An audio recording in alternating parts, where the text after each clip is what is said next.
Welcome to the State Hornet News. My name is Dominic Vidiello. And my name is Aran Zamora. Here's the latest from the State Hornet newsroom.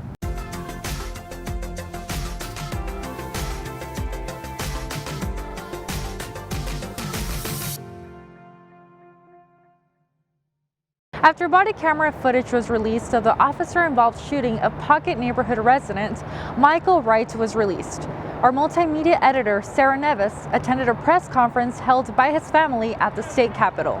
Here is her report. A press conference was held Thursday afternoon at the California State Capitol by the family of Michael Wright, who was shot and killed by Sacramento police. At the press conference, his family revealed that Wright, 52, made a 911 call during a mental health crisis prior to being shot. Michael was in the middle of a severe mental health crisis. We're not here today to say that he was innocent. What we are here to say is that too many times in this country, whether armed or unarmed, black men are losing their lives at the hands of law enforcement that are suffering from severe mental health disorders. He was my oldest child, and he loved life. He loved his children, and believe it or not, even loved God. He never said anything negative. And growing up as a child, even to the last day, I saw him. No matter what you said to my son, and anybody will tell you, he said, "I love you, Mom," and he'd kiss me on top of my head. And he always did that, no matter what. But he loved living. So please, if you speak my brother's name, Michael Andre Wright, say something kind, say something nice. And if you see somebody having some type of breakdown, recognize it and address it right there, please. So when our men psychologically break, don't dehumanize them. Don't criminalize their mental health. Myself, Sarah Nevis, and our visual editor Raul Lal covered a Stop the Steal rally at the state capitol last weekend after the presidential election was called. Here's our report. On Saturday, November 7th, the election results showed that Joe Biden won the presidency. Over 100 Trump supporters showed up to protest at the California State Capitol in a pre-planned Stop the Steal protest. I came to fight for my president because he fights for us every day, and I believe that the election is trying to get stolen by the Democrats. It's very blatant that things happened overnight. The president won the election. He's got 4 more years, but guess what? God's going to have the last word.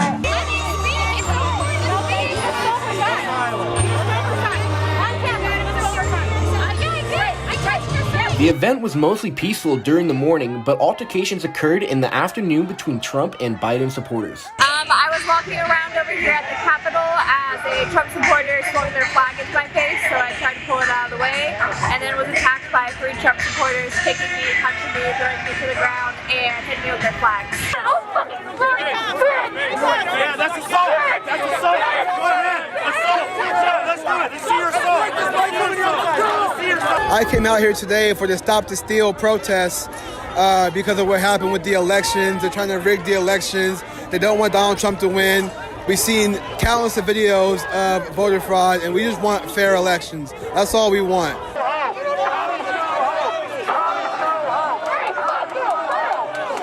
I just want us to let go of all the disease of the last 4 years and the last year and try to come together as the United States that we are. Women's basketball has begun again on campus. I sat down with Brandon Bailey, who attended the practice, to see how the team is looking. Brandon, how you doing today? I'm doing all right. How about yourself? Pretty good. So recently you wrote a story about women's basketball. I was wondering if you can just give us a quick rundown on that. So yeah, it was awesome, man. I got to talk to the coach, and he got to really explain like the trials of running a team during the pandemic. You know, I mean, I don't think too many of us have been through this or ever went through this before. So it was interesting just seeing the perspective of a team that's like actually going through and trying to prepare for a season, but also trying to be cautious with everything that's going to be safe, with COVID on the rise and everything. So yeah, it was an interesting story. You talked about Harkle Road, correct? You talked about him in the story, and you talked about whether or not he was going to be renewing this upcoming contract, or talking about his contract ending. Do you know whether or not he's going to be signing to teach? I'm not too sure. I just, I read in the last article that his contract was coming up and it was going to expire. But the reason I put that in there was because of the season that they were coming off of last year. So, I really wanted to emphasize the fact that this year is like a important season for him, just with everything that's going on in the works with his contract and, going on in the future of Sac State women's basketball. So while you were out there and talking, is there any projected outcome of this season? Are they expected to do better than last year? Like, what were you seeing out there? Well, in the article, just like Coach Harkle said, their goal is always to win the Big Sky Championship. But going in, I think Tiana really emphasized the fact that she really just wanted, the team chemistry to be better. And I think from there, I think the success can get better from there. I think because she really emphasized like that was a key factor to why they weren't successful the last year. So I think that's going to play a big part in how they do this season. The Sac EDM Collective has been meeting in the K Street Tunnel to share their passion for music and dancing. Vinci Barra, Gary Singh, and Anastasia Sher-Jones have this report. Sac State alumnus Kevin Pham started the Sac EDM Collective aimed at helping dancers let loose during the pandemic. The group meets every Monday at 7 p.m. in the tunnel that connects Old Sacramento to downtown. The Sac Shuffle Meetup is a place for people to dance, people to come together. I know the community is kind of struggling right now. Everybody's indoors. We try to create a safe space for people to come to exercise, to dance, to kind of learn from one another. We're really big on community and we want everyone to have a great time, exercise, dance, and express themselves.